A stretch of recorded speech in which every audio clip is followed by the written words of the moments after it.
All right, so this is the project we got.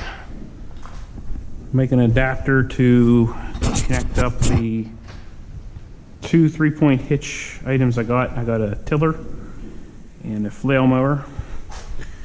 And I got this Harbor Freight quick attach here. I'm going to see if I can make that adapt up to there. I already got the adapter plate for the skid steer welded up. I'm going to start working on these brackets here and a few other little things here. Some welding. Some of the items I'm going to use, this all comes from Surplus Center. This is the hydraulic PTO motor.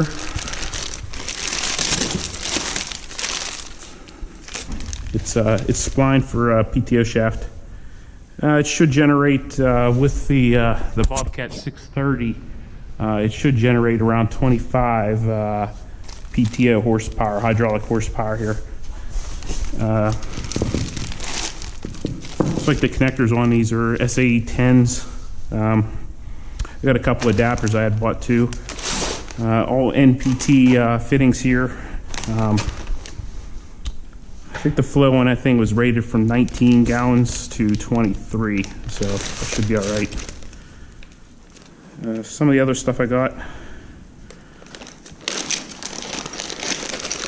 Of course, with the hoses, all the hoses are 1/2 inch. I got 2 adapters, SAE 10s to 1/2 inch NPT. I got some weldable clamps. Those are really cheap. They're very good. I got 2 T's and this check valve. So it's a hydraulic check valve. This activates at 3 psi. There's an arrow here on the direction. So what I'll have is kind of this setup here. I'll have the 2 hoses coming from the skid steer. One will go in here, one will go in here, and then it'll go directly to there like that. You have to use a check valve on these hydraulic motors because of the momentum from the tiller and the flail and maybe even a brush hog. It's an instant stop.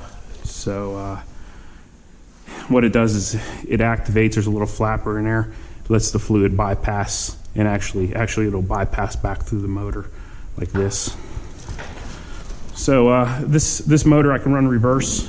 If I do that though, I have to change the direction of the hydraulic check valve. So this stuff is pretty cheap here. You know, the motor's $300. These little fittings, you know, they're under $5. These are $1 a piece. The hoses are $5 to $10 a piece. Here's the motor. So it's a dynamic fluid components hydraulic motor.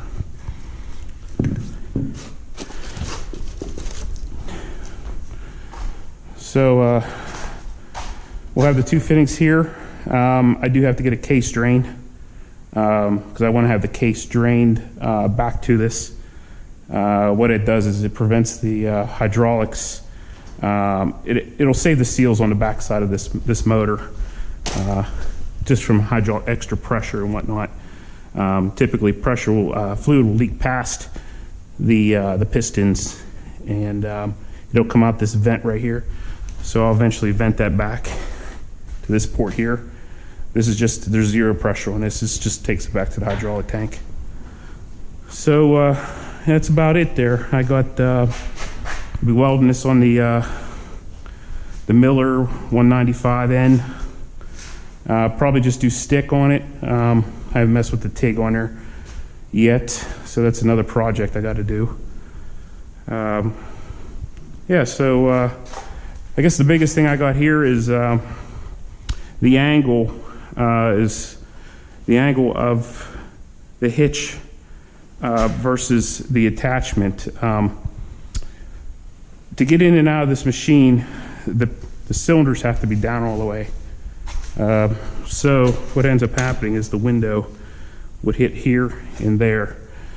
So I'm angling the plate so when you get in and out of the unit, you're going to have your attachment tilted up in the air, all the way down on the ground, but tilted up in the air. This is going to be trial and error. I don't know if it's the right angle or not.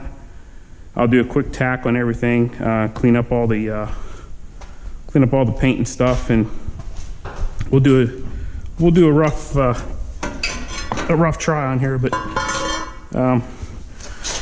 other than the plate, I'm reusing everything that I had laying around the farm here. So I got a lot of scrap metal. We just chose to make this out of new plate, just for the fact that I didn't have anything like that, and it's a heck of a lot stronger. So yeah, so let's get to it.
Got these all, the root passes in on my welds.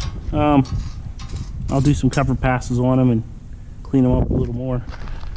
These rods are a little old, so just wanted to look at these welds from Harbor Freight here. The porosity in there is pretty heavy, so I might actually clean those up a little more.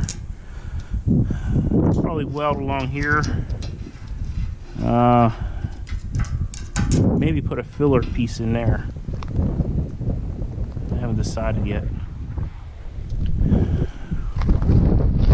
Same thing with over here. Alright, I think before I go any further, I want to go down and see if I can find a mount for that motor, because the motor's going to attach to here. And then after I get that in, I'll put the top brace in. So let's go see if we can find a way to mount this motor.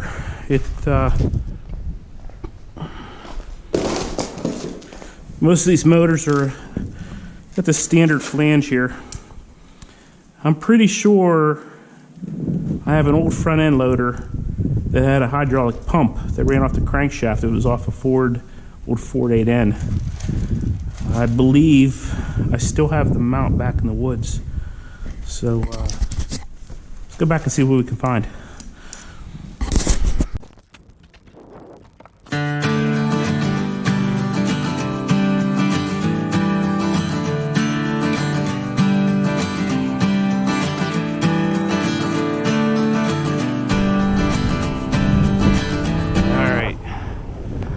So I got all kinds of odds and ends back here. I'm looking for is the mount for the old farm tractor. Oh, I think it's over there. I see it. Actually, it's up on top.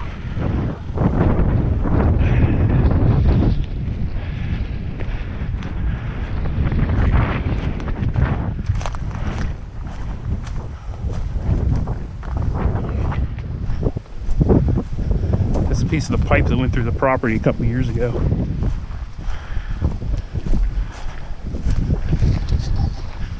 All right. Ouch. This is an old front end loader off my old 1952 Ford 8N. It was a little too heavy for it. It's been back here for probably 10 years now. But I made this bracket years ago. This bracket used to mount down here on the front of the tractor. Right in there. And then the crankshaft had a rod that came out and with a Lovejoy on it, and it would couple up to that right there. And that ran the hydraulics for the tractor. So looks like a galvanized piece of metal. I think this is off of the off an old piece of guardrail. So let's put it back to work.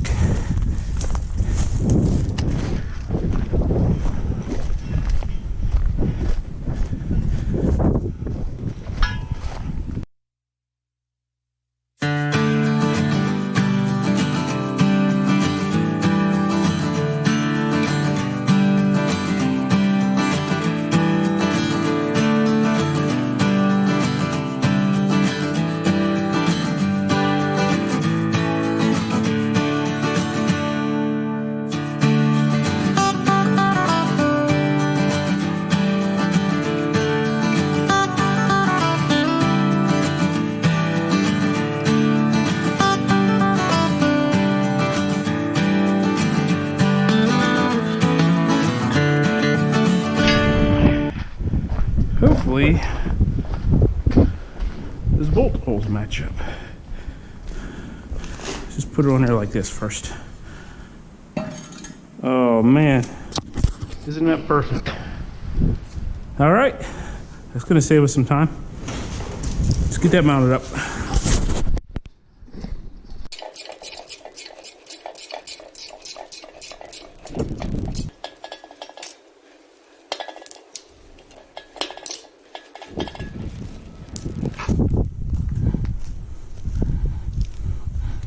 All right, here's the hydraulic diagram here. So these two here will be connected to the skid steer. These are high flow, 25 gallon per minute connectors. Fluid will come up. And so here's a little arrow on the check valve here. So actually pressure is going to be on this side here, feeding the motor. This is return back to the pump. When you shut the hydraulics down on the skid steer, it shuts off the complete flow. So what we need is this check valve in place in order to let the fluid flow in a circle and your attachment to spin down rather than making it come to an abrupt stop. What would happen would probably be the motor wouldn't like it very much, and hydraulic diagram breaking it premature there. So these two here will be connected to the skid steer. Put this check valve in here. You did think about using an overrun 25 gallon per minute connectors, like on an older farm tractor. Fluid will come up, but that would have made my shaft too long. Arrow on the check valve here. We're going to use this. So I've used this before on other stuff. Actually, pressure is going to be on this side here, feeding the motor. This is return back to the pump. When you shut the hydraulics down on the skid steer, it shuts off the complete flow. So what we need is this check valve in place in order to let the fluid flow in a circle and your attachment to spin down rather than making it come to an abrupt stop. What would happen would probably be the motor wouldn't like it very much and probably end up breaking it premature there. So put this check valve in here. I did think about using an overrun clutch like on an older farm tractor on the PTO, but that would have made my shaft too long. So I'm going to use this. I've used this before on other stuff, and it seems to be very reliable. So.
shaft is just a hair higher.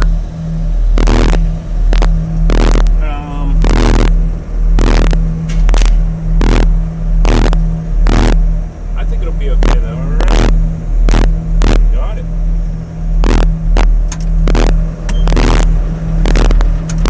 Perfect.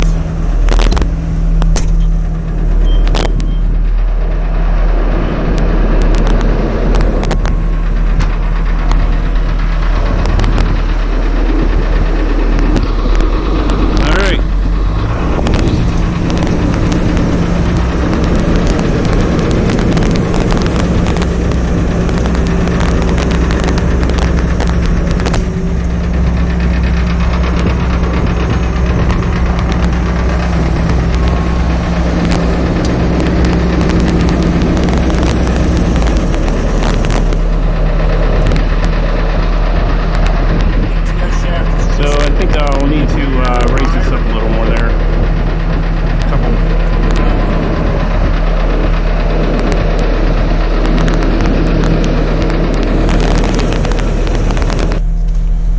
This shaft is way too long.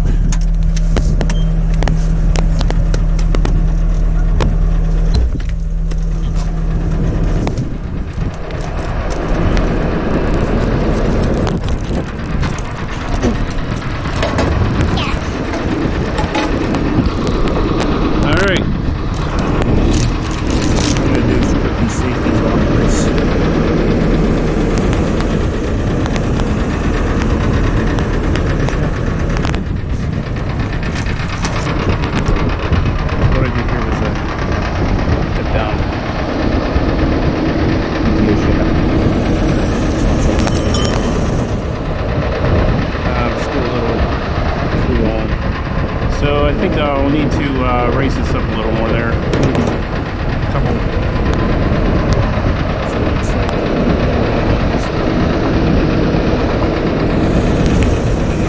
Quarter of an inch off of this. This shaft is way too long.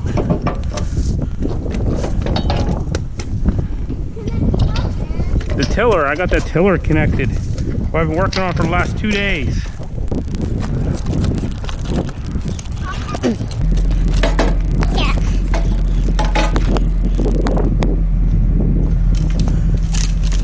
What I'm going to do is strip these safeties off of this and cut the shaft down. So what I did here was cut down PTO shaft. So I cut about this much off of both of them. Still a little too long.